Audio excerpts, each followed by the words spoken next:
É sempre especial para um pai entrar na sala de parto pela primeira vez. É emocionante. Ela queria menina e eu queria menino, e ficamos muito felizes. Muito animados. Tivemos o que queríamos e somos uma família milionária, sem os milhões.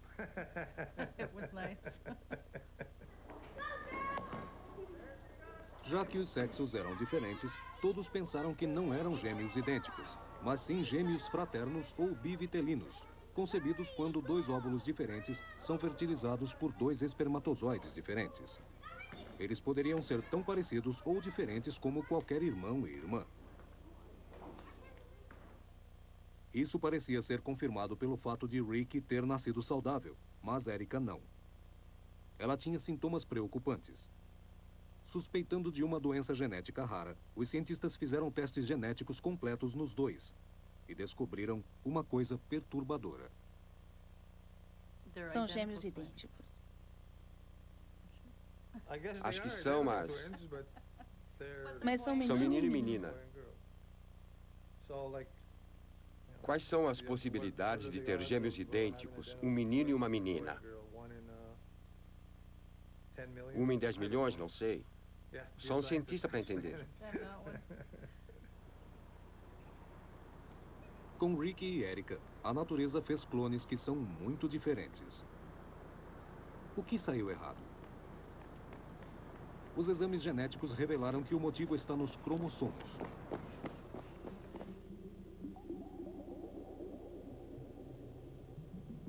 Ricky e Erica começaram como um único óvulo fertilizado, com cromossomos X e Y.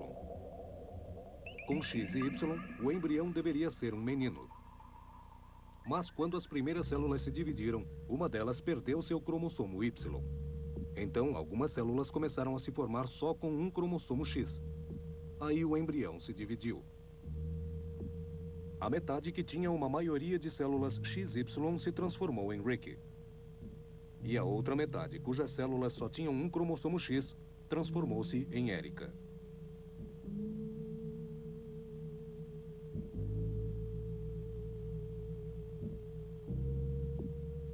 Mas são necessários 2 cromossomos X para formar uma menina normal. Então, Erica é diferente. Meninas com um X a menos têm uma doença chamada Síndrome de Turner. 1, 2, 3, go! Birthday to me and not Erica. Happy birthday to you. Nesta gravação, os gêmeos estavam completando 11 anos.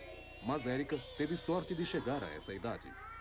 Ela teve de ser submetida a uma cirurgia cardíaca e teve seus ovários removidos.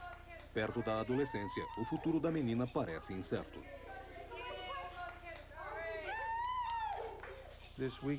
Neste final de semana ela fez 11 anos. E isso me assusta. Penso nela todos os dias.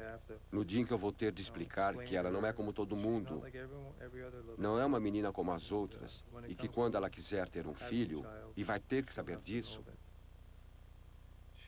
ela não poderá ter como todo mundo.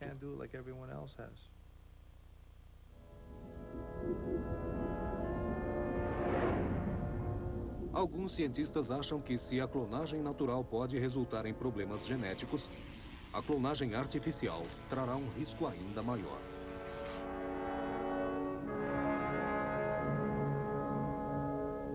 Mas para outros, fazer bebês, qualquer que seja o processo, é sempre arriscado. Assim, com a clonagem não seria diferente. A reprodução natural é um procedimento muito perigoso. Temos anomalias o tempo todo, temos abortos espontâneos e 3 a 4% das crianças nascem com algum tipo de anomalia genética.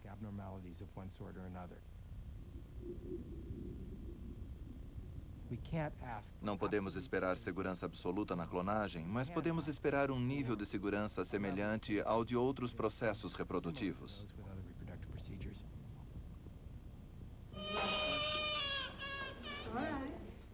Poucos segundos após seu nascimento, ouviu-se o choro forte de Luiz e o bebê havia nascido. Há 25 anos, uma menina saudável chamada Louise dissipou os temores sobre a interferência na reprodução. Louise foi o primeiro bebê de proveta. a técnica que une o espermatozoide e o óvulo numa placa.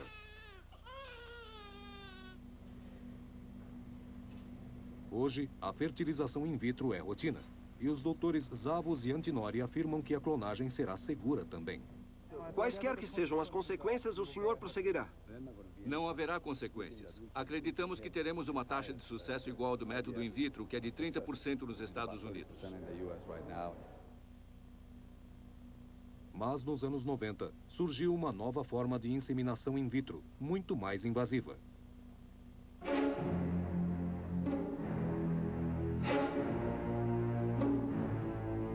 Numa técnica chamada ICSI, injeção intracitoplasmática de espermatozoides, espermatozoides sem força suficiente para penetrar num óvulo, naturalmente são injetados com uma agulha.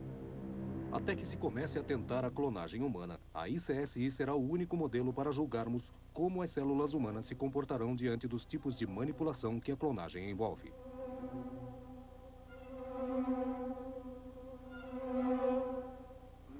Embora a ICSI tenha produzido milhares de bebês saudáveis, um pequeno número de cientistas começou a relatar problemas.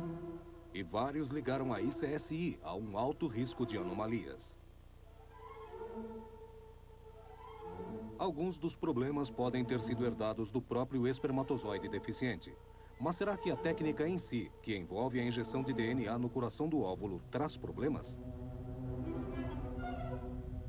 Nos Estados Unidos, uma equipe decidiu comparar o que acontece ao espermatozoide e ao óvulo durante as primeiras horas depois de uma fertilização natural e depois da ICSI. E eles viram algumas diferenças preocupantes.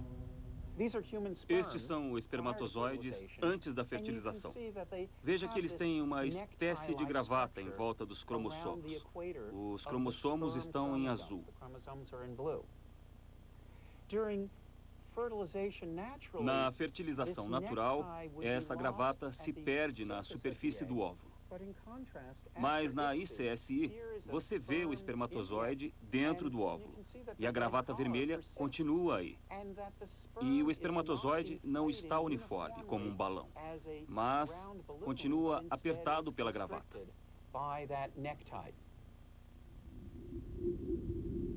No método natural, o DNA do espermatozoide vai inflar uniformemente, pronto para se misturar com o DNA do óvulo.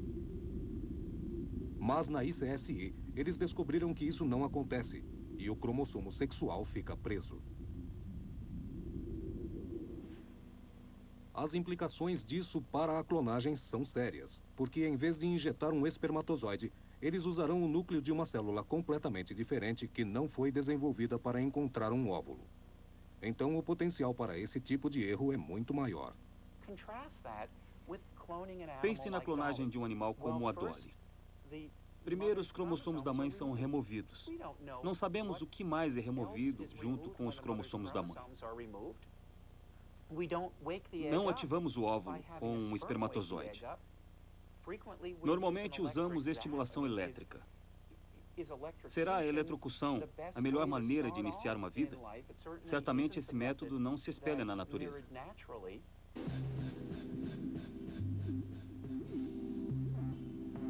Ainda assim, os doutores Zavos e Antinori afirmam que estão no limiar de um experimento que mudará o curso da evolução humana. Vamos prosseguir de qualquer maneira.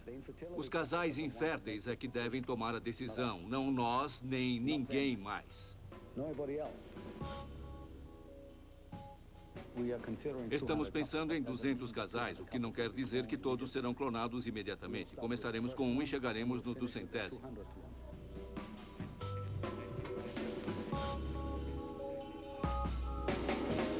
Será que eles terão sucesso? Até tentarem, é impossível dizer. Mas outros cientistas já tentaram clonar um primo nosso, o macaco Rhesus. Até hoje, foram feitas mais de 1000 tentativas de clonar o macaco a partir de uma célula adulta, mas nenhuma deu certo. O DNA fica tão fragmentado que nenhum dos embriões clonados sobreviveu.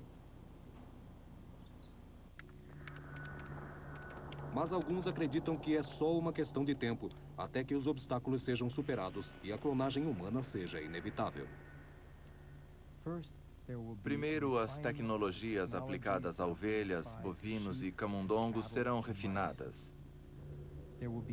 O sucesso da clonagem de cães e gatos acabará fazendo as pessoas se interessarem em clonar seus animais de estimação. Então, a clonagem em macacos rezos demonstrará que o procedimento é possível em primatas. E quando isso acontecer, os riscos terão sido suficientemente reduzidos. E os Zavos e Antinores no mundo vão tentar e conseguir clonar um ser humano.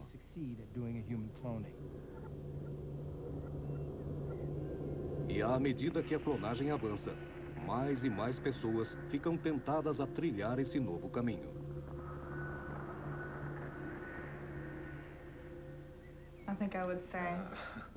Eu diria, fiquem em nosso lugar. Por uma semana, viva nosso problema e julgue depois. Fiquem em nossa situação e depois nos julgue. Eu posso garantir que será diferente. Eu os condeno pela mesma razão que todos os cientistas responsáveis de verdade, que pesquisam seriamente, condenam e criticam o que vocês estão fazendo. Por ora, a ciência, os políticos e a opinião pública acreditam que a clonagem humana é uma receita para o desastre. O motivo para não clonar é que é perigoso, é desnecessário e, na verdade, é um desrespeito à vida humana e à dignidade do ser humano. E vocês deveriam ter vergonha do que estão fazendo.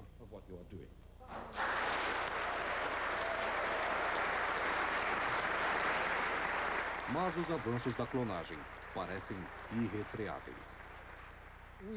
Ou faremos isso direito ou não faremos. E aqueles que querem banir essa tecnologia, e eu disse isso no Congresso norte-americano e digo hoje, nunca poderão ser comparados a Neil Armstrong, que nos levou até a Lua. Para isso é preciso ter coragem, precisamos ir em frente, desenvolver essa tecnologia de forma segura e responsável. Eu acho que isso é o certo a fazer e nós pretendemos fazer isso. Obrigado.